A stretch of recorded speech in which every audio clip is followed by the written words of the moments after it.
got scared for a minute, bro. Had a warning that flashed up saying some pretty bad things about this video. But here we are, YouTube.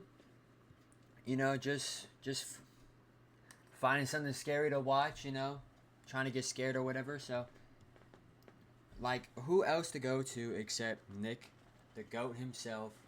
The darkest moment in TV history 6. I know this is old. How old is this? 3 months old, but you know, no matter. Haven't seen it. Very interested. Let's just get right into it. Has really shaken up this Moncks Corner neighborhood. One resident said she was too worried about her children to come out and talk with us. And What? Sheriff MC Cannon says right now he can't offer much comfort. Found. It was March 3rd, 1989, in Berkeley County, South Carolina. Right. 5-year-old Justin Turner leaves his home in the early morning, heading in the direction of his bus. Bro. He's in South Carolina. It's so scary when, like, you hear these stories of, like, crazy things happening, and they're, like so close to where you live. Like, that's the scary part about it. Like, hearing a story that's close to where you live, like, that literally could have happened to you, bro. Bus stop, where he was set to Scary. meet his neighbors. His stepmother, Megan Turner, who usually accompanied him, had been busy in the shower, while his father, Victor Turner, was off at work, leaving Justin to make this short walk alone. Okay. Later on, Megan would wait for the same bus to arrive at the end of the day. Only when it did, Justin never got off. In fact, according to the bus driver and the neighbors, he never even made it on the bus in the first place. That What? night, Justin Turner was reported missing, and the search to find him was underway immediately. It was the third day of the search, March 5th, 1989, that yielded its biggest turnout, with volunteers from the community banding together with law enforcement to help find the young boy, with the group being accompanied by a camera crew from the local Channel 2 station, as everyone shared the same hope that the child would finally be found. And so they were off, Okay. with many searchers directing their focus on the nearby woods, while others, including Justin's own family, would search closer to the property as well as its neighboring land. This included Makes sense. rummaging around various sheds and piles of trash, as they were made to leave no stone unturned that day, with everyone geared up for a long, grueling day of searching. Though in the end, Hold on. How do people even get notified to do these big, wide searches? Is it the police or, like, the county themselves who, like... And specifically, why is it, like, one single kid? Like, if there's a bunch of kids missing, would they still just go after one or try and find all of them? I've always wondered how that actually works. all they needed was a few minutes.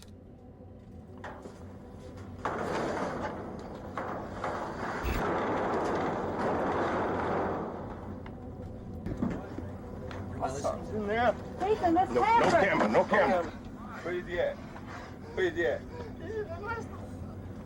In there. I went in there yet. Is he... With the cameras rolling, we see the moment that Victor Turner discovered his own son, stuffed inside an old cabinet in his own camper, with his reaction making one thing very apparent. Justin was no longer alive. Oh The footage my is God. devastating and made worse upon the discovery that not only was Justin dead, but he had been brutally assaulted dead. and murdered by strangulation. But there was something even more unsettling about this footage. The fact that that very camper had already been searched in the days prior, and likely numerous times. What? Yet somehow Justin's body was never found. Oh, he's about to say... I was about to say, like, so someone put it there afterwards? Meaning Like, that whoever what? the killer was may have hidden him there days after the disappearance. The latest word about the boy's grim fate has really shaken up this Moncks Corner neighborhood. They were clearly dealing with an incredibly dangerous and deranged individual, and tracking down whoever was responsible became law enforcement in the area's top priority. Though this certainly didn't mean that results were guaranteed, as there was a severe lack of physical evidence found on the scene, making it incredibly difficult to find any definitive information as to who might have done this. Damn. And despite their best efforts, 3, 2, 1. Happy New Year! A year later? 3? a full year passed, Oh, a year. 1991. and then 2, and then 3. Happy 2000. Then a full decade passed, What? then 2, and then 3. 30 years? From the start, Justin Turner's case was ice cold, and in the end, it seemed clear that it would remain this way. Yo, it took him 30 years to find the people? That's crazy. That's actually insane, though. 2020 all the way to 2020. God damn. Way forever. Parents must be upset, bro. Until It took that long.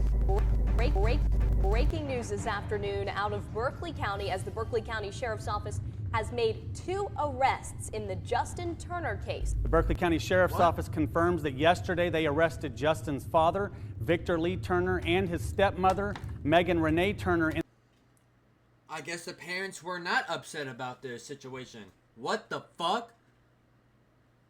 Well, bit of surprise there, bro. I bit of a twist there. Didn't think oh wow. That's crazy. In the upstate. The fact that you can do that to your own kid. Like a father doing that to his own kid. Stepmother, obviously. That makes sense, but bro, that is just crazy. And to fake being that sad, oh my god. Both charged with murder. 35 long years after Justin Turner's body was discovered, Damn. it would be the very man who found him that was charged for his murder, along with his wife and Justin's stepmother. Damn. This supposedly came as a result of improved forensic technology, as well as other Oh my god. Yeah, it took them that long that they don't even care if they go to jail no more, bro. They're old. information that had previously been He's unreported, in a like one wheelchair. account where stepmother Megan had been overheard talking about how she and Justin had gotten into a fight that very morning, with the woman eventually laughing about it and saying, "But I won that fight." What? From the very beginning, Megan was always considered a suspect in It's always the fucking crazy people, bro. I'm telling you. It like, how, like, insane do you have to be? First of all, to kill your husband's son. And then also to be like, but I won that fight when you're arguing and getting upset at a little kid. What? And then you're laughing about it? What? Oh my god, how deranged do you have to be? No, like seriously, bro. That's fucking crazy. Oh my god. Brother. I don't understand, like, but I won that fight. Like, you're arguing with a little kid, bro. You, like, that's one sign that people are insane. It has to be a proven thing that when people think that way towards a kid, when they're arguing with a child, if they think that type of way, they're insane. They have to be insane. But I won that fight? Like, what the fuck is wrong with you, bro? What is actually wrong with you? this case. In fact, she had even already been arrested for his death at one point in 1990, but was swiftly released on account of a lack of physical evidence. And this lack of physical evidence is still a factor to this day, as the recent arrest of this couple hinged mainly on circumstantial evidence, with one of the key pieces being that news footage. Investigators pointed out a number of strange moments in Victor's behaviors and actions that day when they went back and reviewed the recording, with the most glaring being that he had found his son literally seconds into the search, entering that camper and going right for the drawer that he was hidden in, almost as if he knew where to look. That's crazy. W to whoever captured the footage, because they probably wouldn't have gone to jail unless this happened. So, W. And given that he owned the property and he owned the camper, it makes more sense as to how Justin's body could have seemingly just appeared there, as he and his wife were the ones who had the easiest access to it. On top of this,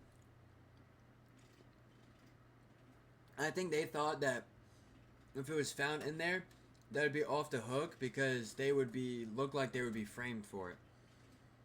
That's got to be it. Because if I was like someone who did something like that, I would not have hid the person in my own property. Like that's stupid. I would have somewhere far away, bro. Somewhere hella far. But you have cameras, you have officers all around you. I mean, I don't know what you could have done there. I would have hid it like before you even were like he's missing. I would have dead ass drove miles and miles away. Buried, then drive all the way back, and then say he's missing. That would have made more sense.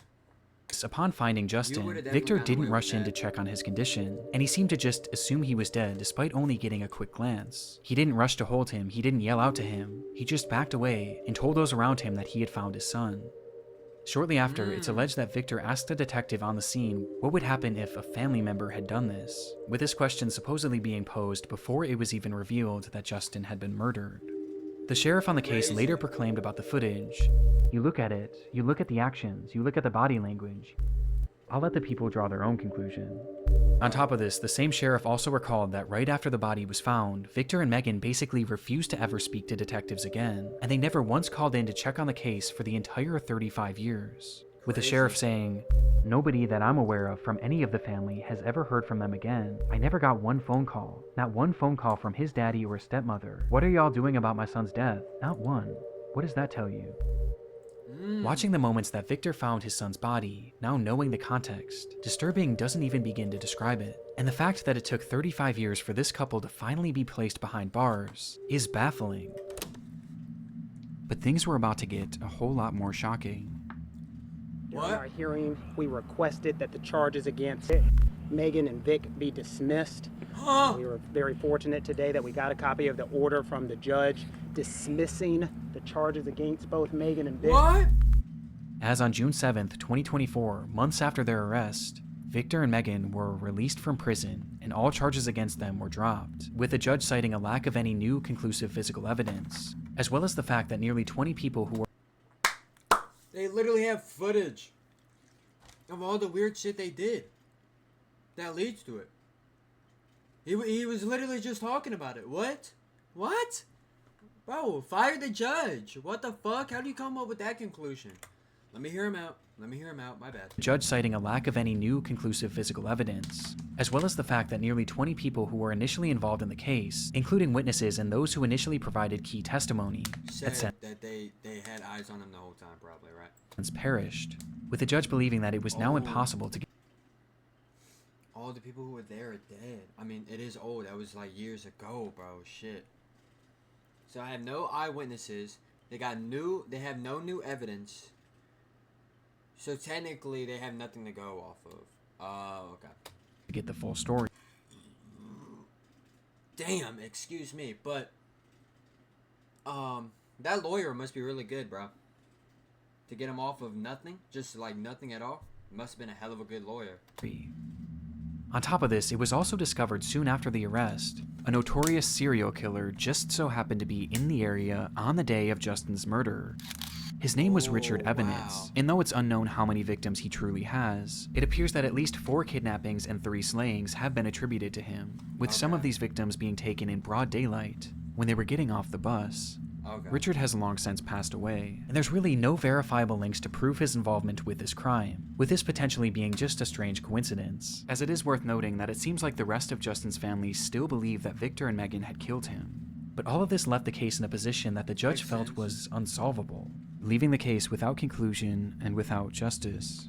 Wow. Meaning that in this footage, we may never truly know if Victor had just discovered his son or his victim. Wow. Stay away from that guy. Oh, so he's probably dead by now, right? Or unalive by now? The 3-day search is over, but not in a way anyone wanted to see. His shit is Vivas always que so não creepy, recomendamos bro, I swear. para crianças nem para pessoas sensíveis.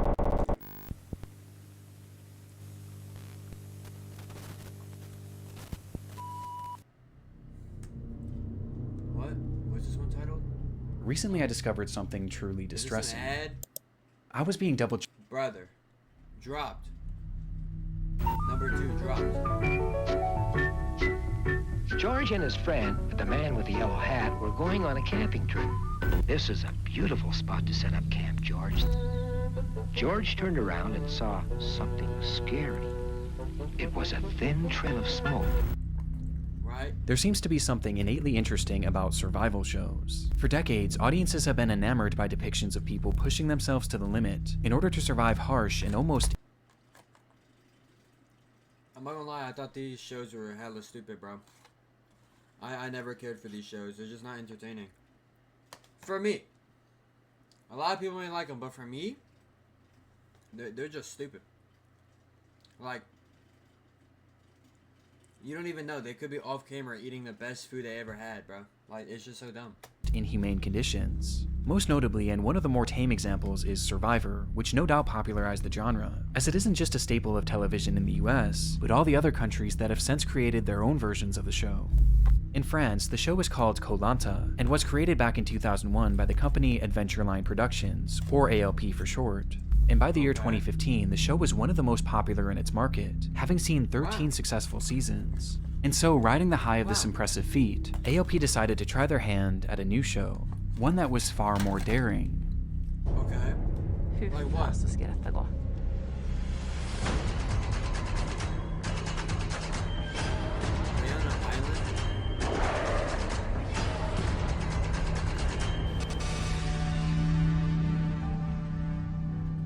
Oh. Drop. So they're dropped in the middle of nowhere and they have to survive and get communication, I'm assuming. The show was called Dropped and would follow 2 teams of 4 contestants who would be blindfolded and dropped into an undisclosed location each week via helicopter, with each Dude.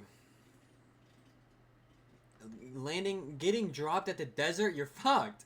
You know you're fucked, bro. You're getting dropped off at the desert? God damn. Just take me off the show, bro. I'm not living in like, there's nothing for miles, bro.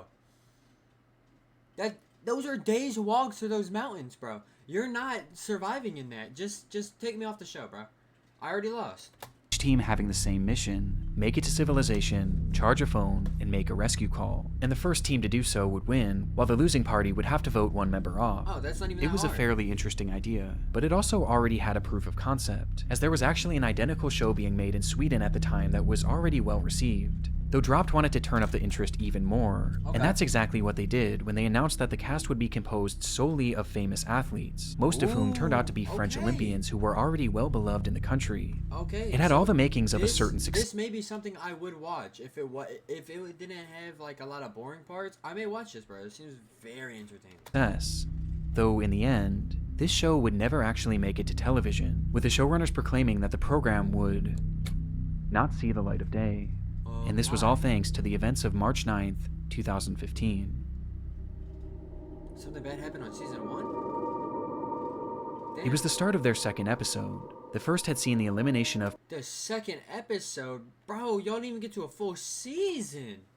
Shit, man. Maybe not do something so dangerous, I guess. professional footballer Sylvian Wiltord after his team failed to make it out of the wilderness first, which left 7 contestants who were now ready for round 2.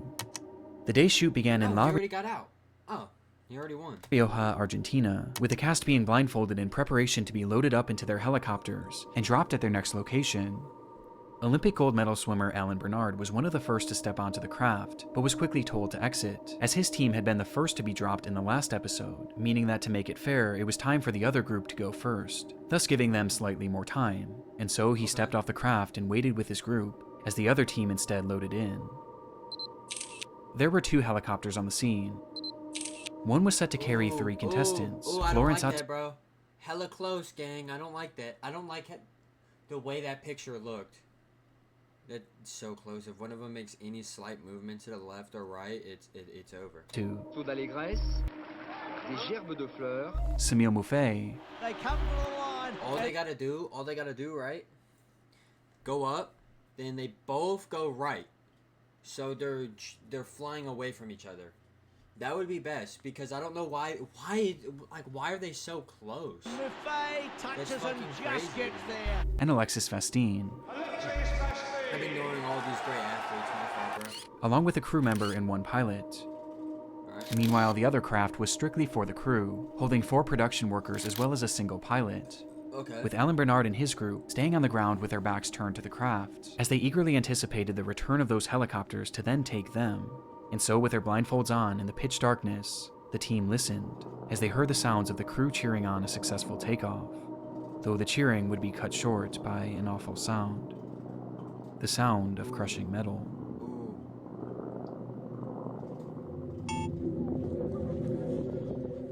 Oh my god. What happened? What happened? I got goosebumps, bro. Chill. What happened? Ooh, c'est beau. Fuck. that a propeller? What am I looking at? Found footage. This is like a random Instagram reel that you would find, bro. This is like a mythical reel right here. The aftermath was recorded on the cell phone of someone standing nearby, showing us a large group of people rushing towards a massive plume of smoke. Oh, they're in Argentina. I was about to say Mexico. I was like, this is like Mexico.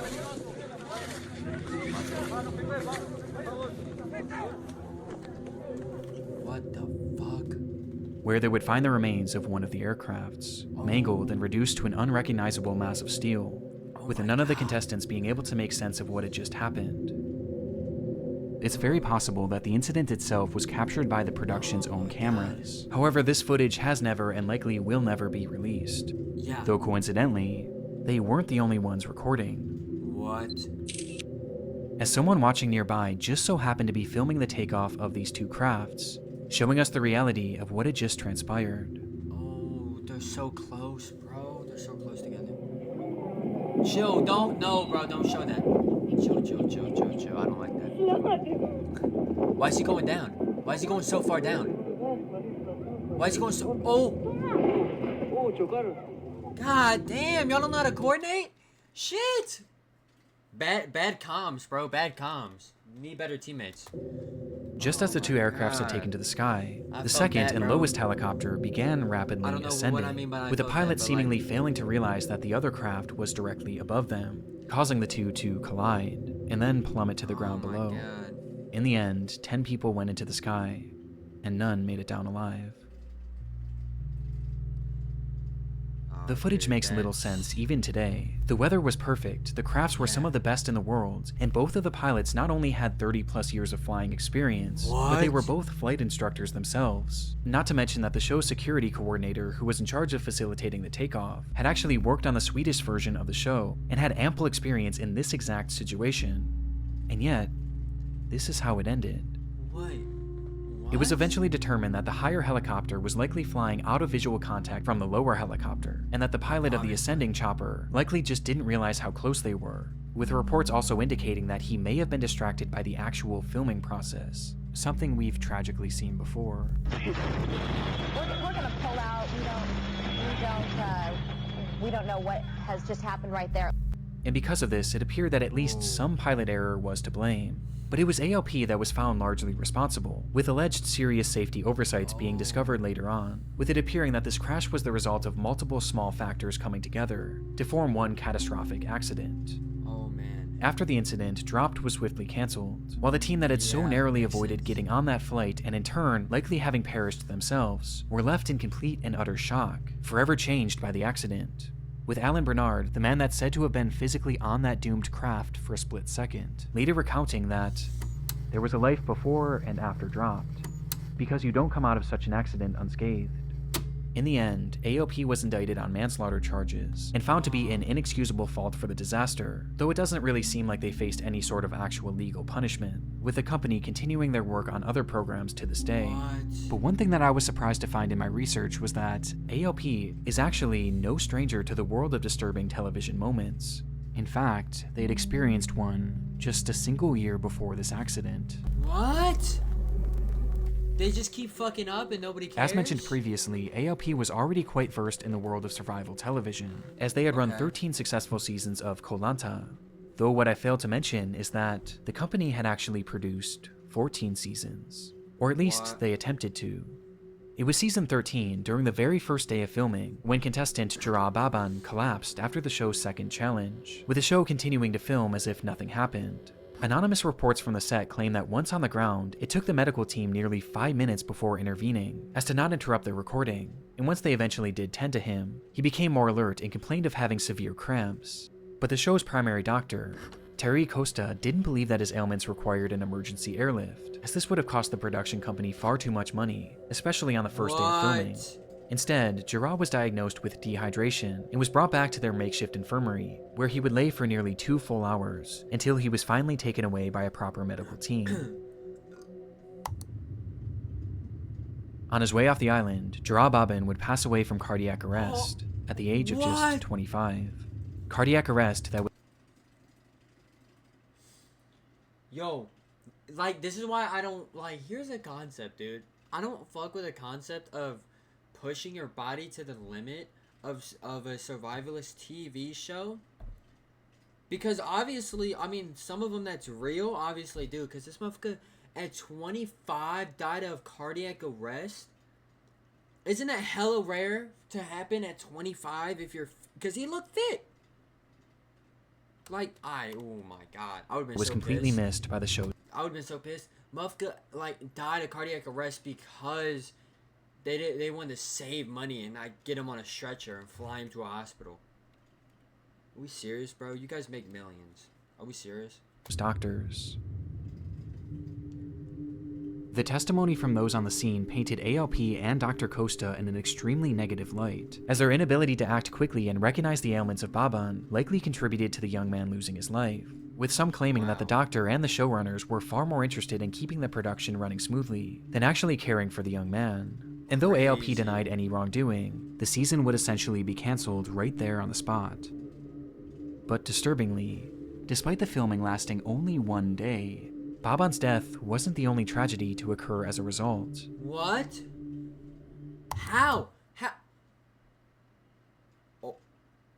Oh.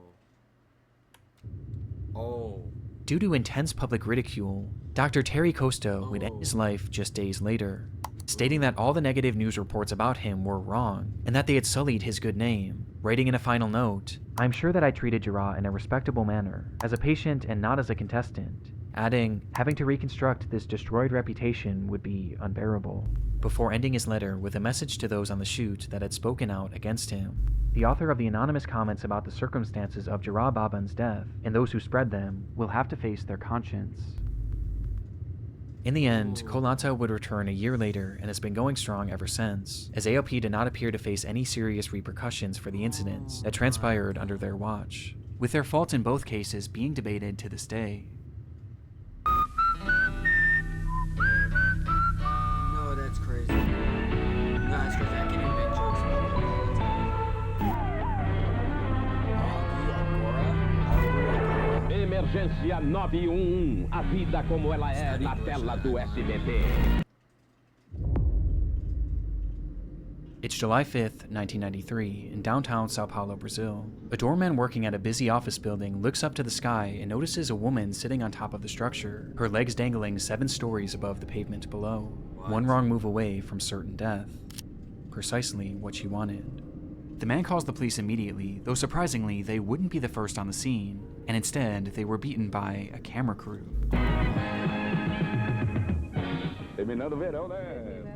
The group was from the show Aqui Agora, a news program from the network SBT that had become notorious for their sensationalized and shocking stories. In their history, they had captured live footage of police riots, kidnappings, and even murders, which they would then broadcast on air as part of their show. And this unfolding situation was their content for the day. Oh my god. Nós fomos ver o que estava acontecendo. E quando nós chegamos ao local, o corpo de bombeiros chegou, os bombeiros chegaram junto conosco. O que é um suicídio? Onde? Nós vimos junto. Um bombeiro olhou para cima, estava lá a menina, sentada no parapeito. E eu tomei um susto, a câmera olhou também, nós tomamos um susto. Oh my god. Yeah, bro, shit ain't funny no more, gang. I can't even joke about this stuff. This is just sad. Her name was Daniele. 7 stories? Didn't that look kind of close to the ground, though? Am I tripping? E eu tomei um susto, a câmera olhou também, nós tomamos um susto. Oh, that's high up. Never mind. That's high up. You could tell. Her name was Daniele Alves, and at the age of just 16, she had entered that office building and climbed up to its roof with the hopes of ending her life. And minutes after Aqui Agora arrived, she did just that, as their cameras captured it all. É terrível. Daqui a pouco o Aqui Agora vai mostrar as imagens chocantes de uma jovem pulando para a morte. Atenção, são imagens exclusivas que não recomendamos para crianças nem para pessoas sensíveis.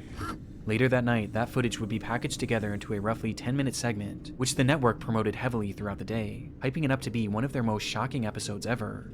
And supposedly, it was. As though it appears that the full segment is currently lost, the footage of Daniele's fall was said to have been displayed almost entirely in full, showing the moments just before and just after she had landed, where she was said to be still somewhat alive.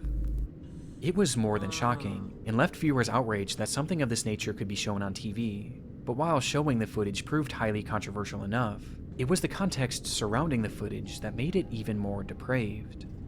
As mentioned previously, police were called to the scene to assist in efforts to help Daniele Alves, yet the first to arrive was that Aqui Agora news crew. And this wasn't a coincidence. They were all about capturing events as they unfolded, and in order to be the first on the scene, they actually tapped into the police scanners, monitoring all of the calls and information being passed through officers in order to get leads on potential stories. That's crazy. You know that, like, what it is, and you're still gonna go there and record it, bro.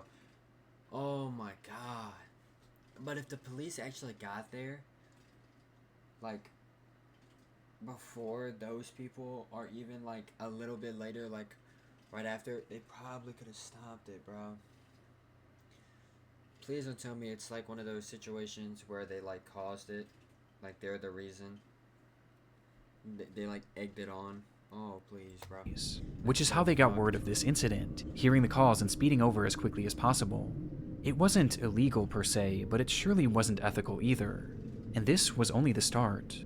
After Daniele jumped, the crew that had filmed her had already captured their dramatic footage for the day. And as the officers and medical personnel dealt with the aftermath, the crew decided to turn their focus to the next element of their story: Daniele's parents.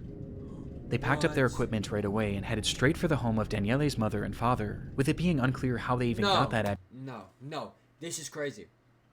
This is crazy. Because they're going to go there, be the first ones to let them know what happened to their daughter. And they're going to be in shock, and they're going to... Yo, imagine getting told this is how you found out, like, your daughter passed away. No, this is crazy. No, this is crazy. Address in the first place. This is so fucked and up. there, they once again had beaten the police, who were still back at the scene trying to piece everything together. Though rather than waiting for them, the crew instead decided to take the lead, going up to the door, ringing the doorbell, and telling Daniele's parents that their daughter had just passed away. The crew then supposedly took the parents to the police station, consoling them all while their cameras kept rolling, as the crying parents made for the perfect footage for their segment. They just kept... Exploitative is the only word for it, but what they did next, well, that was something far more evil. What? Having dropped the parents off at the police station, the crew then got to work creating their segment for the night, and as part of it, they needed to find a reason as to why Daniele did this. They first theorized that this was likely due to a drug addiction which had somehow spiraled and led to her jumping, but then they decided that that just wasn't dramatic enough, and they instead shifted to a different story, one that they reported to all of their viewers as if it were a fact. They reported that Daniele Alves had ended her own life because of her abusive parents, placing the... Oh, no. This is fucking crazy. This is actually insane. Like, what the fuck? Like, why? Why do this? Oh my god, bro, what the fuck? This is crazy. This is insane. No, this is insane. This is dead ass insane. I don't even know how to feel right now. Like, this is just too insane. The entire blame on the family that they had just supposedly helped. And there was one massive issue with this. It wasn't even true. The claim appears to have been quite literally based on nothing. It has no verifiable backing and seems to have been a complete guess. In fact, just days later, Daniele's best friend spoke out and said that Daniele had done this because of a broken heart, not because of drugs or any sort of abuse. It's sickening, as the crew cared so little about Daniele's own story that they seemingly just made up their own. And imagine for a moment being those parents, going about your day when a TV crew comes to your house and tells you that your daughter is dead. That's what I'm saying. That is the craziest shit to do, bro. Who does that shit, man? And despite consoling you, those same people then broadcast your daughter's death for the whole world to see and blame you for it. Oh Oh my Naturally, this God. didn't go without repercussions for Akiagara, who had crossed the line in the most soulless way possible. Thank And the God. effects were swift and powerful, What do you mean? as the rating soared 33%, making it more popular than ever before. Oh my God. The network would end up being sued by Daniela's family, who was eventually Good. awarded $1 million as a result. But realistically, go. no amount of money could ever be enough, as the show's Yeah. I was about to say, like, that's good and all, but like that, they still did that, bro. And that's still like staying permanently on the internet too. Ever be out there, like that is fucking crazy. actions permanently affected that family and destroyed their grieving process in a way that I can't even wrap my mind around. But this did little to slow down Akiagara, as they remained on the air for 4 more long years, during which they leaned even more into these unfolding crime stories, leading to them witnessing numerous other deaths, and even being taken hostage themselves on multiple occasions. Akiagara would continue on air until the year 1997, when one day the show was pulled due to its declining ratings, and in its place, the network would instead begin airing The Disney Club. Why is this censored on the right? Okay. You look down the track and there is a train coming toward you. What do you think would happen? What? It was an exciting day for the crew of the upcoming movie Midnight Rider, the Greg Allman story. Years had been spent planning and scripting for this biographical film about This case is technically about a film, but I wanted to talk about it anyway. Greg Allman of the Allman Brothers. And this day, February 20th, 2016, would be the day that they would finally start filming.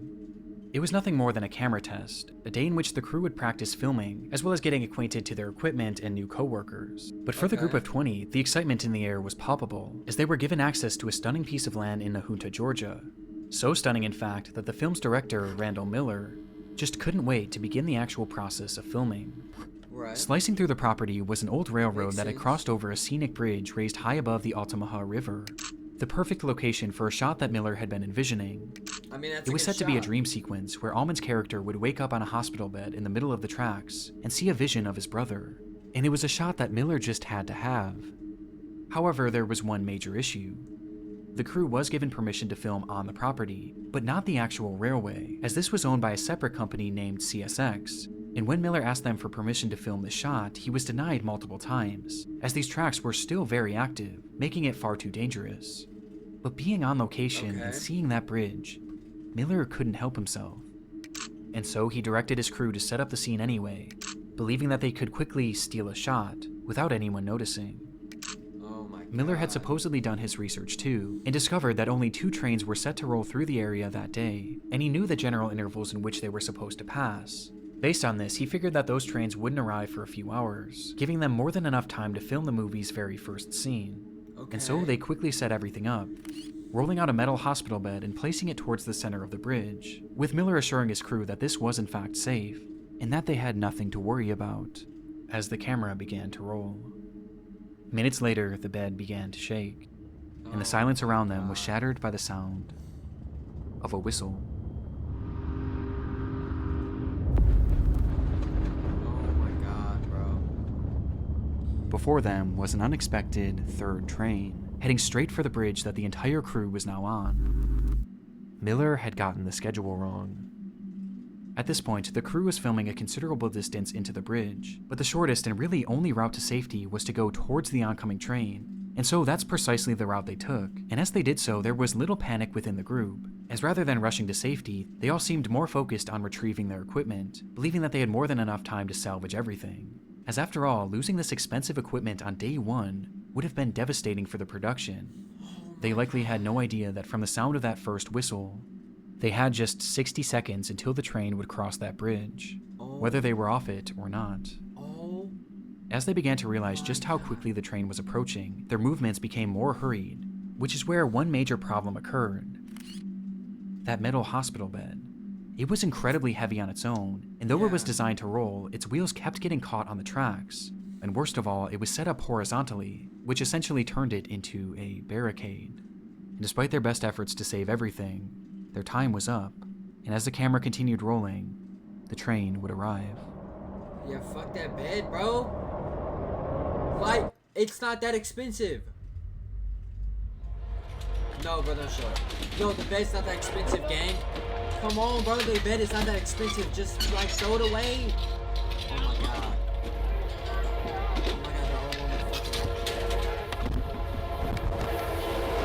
Oh, my God. Yo. At this moment, the train itself also had a camera rolling, which showed that even in those final moments, the crew was still trying to salvage their equipment.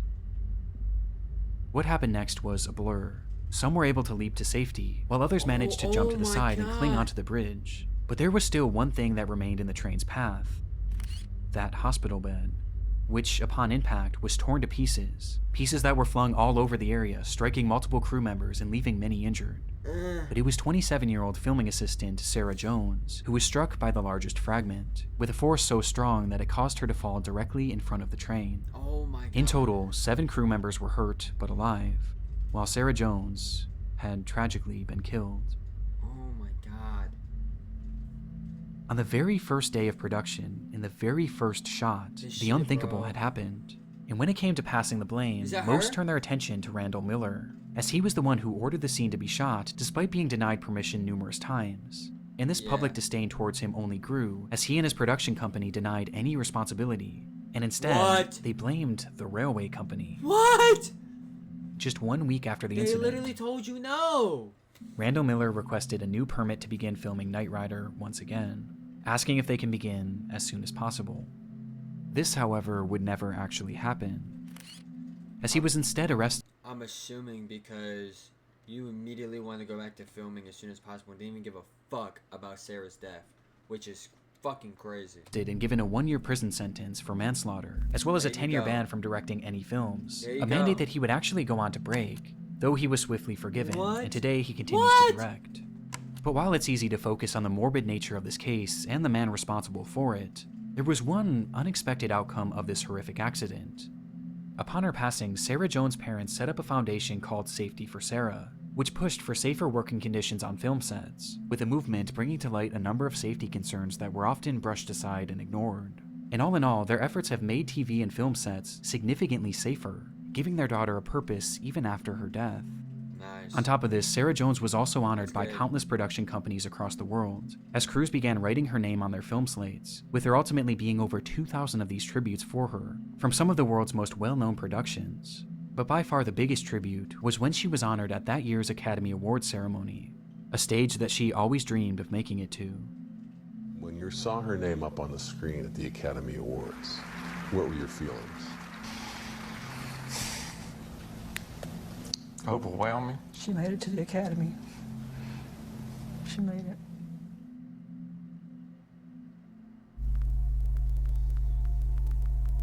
That's it?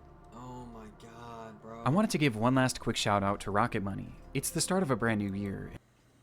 Oh my. Oh, that was so heavy, bro. That was a heavy watch. That was a heavy watch. Yeah, I felt so uncomfortable, bro. Oh my God. R.I.P.